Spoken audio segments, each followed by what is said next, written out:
there is a ta'wil, an interpretation of the hadith, the famous hadith, in which the Prophet ﷺ prophesied that the river Euphrates will uncover a mountain of gold. The people will fight for the gold, and 99 out of every 100 would be killed, and each would say, I am the one who would survive, but the believers must not touch that gold, so we are not in that war.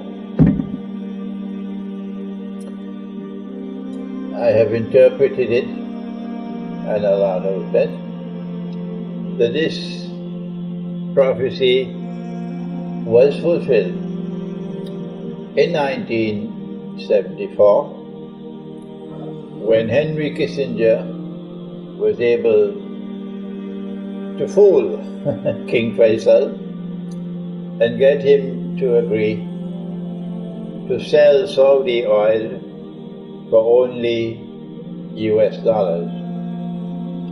That is not a free and a fair market, Mr. Kissinger. You should be ashamed of yourself. Even with a mountain of gold, I cannot buy a barrel of oil. If I want to buy oil, I have to use only US dollars, which, number one, immunizes the US dollar from collapse, because oil is the largest commodity sold in the world market. And number two, allows the US dollar to fly higher than ever before. This was the birth of the petrodollar, when an ocean of oil underneath the river began to function as a mountain of gold.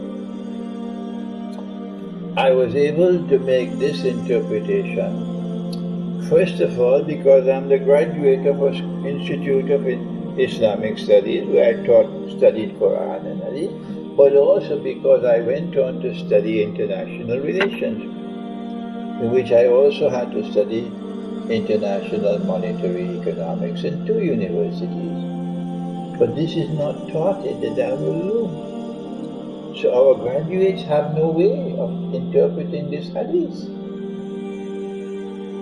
And so the great war which is coming is not going to be fought over Ukraine, or over Korea, over Kashmir. The great war which is coming is going to be fought over the mountain of gold. Russia and China are now threatening. China is leading the way of threatening to demolish the petrodollar monetary system. And Russia is supporting China. If Russia was not supporting China, the Chinese are not powerful enough to threaten the petrodollar monetary system.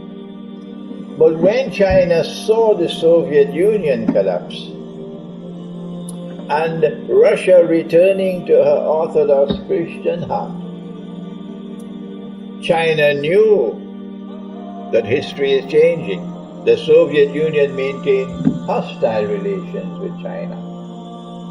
But this Russia we can trust, because the Orthodox Christian will never bend his knee to the Western Christian. So then began the process which has now culminated with the Russian-Chinese alliance, which is the most momentous event in modern history since the birth of modern Western civilization. When the war takes place, that will be the end of the petrodollar monetary system. But the world is going to be much smaller after the Great War. We know that this Ummah will survive the Great War, because as soon as the Great War takes place, a Muslim army is going to emerge to conquer Constantinople.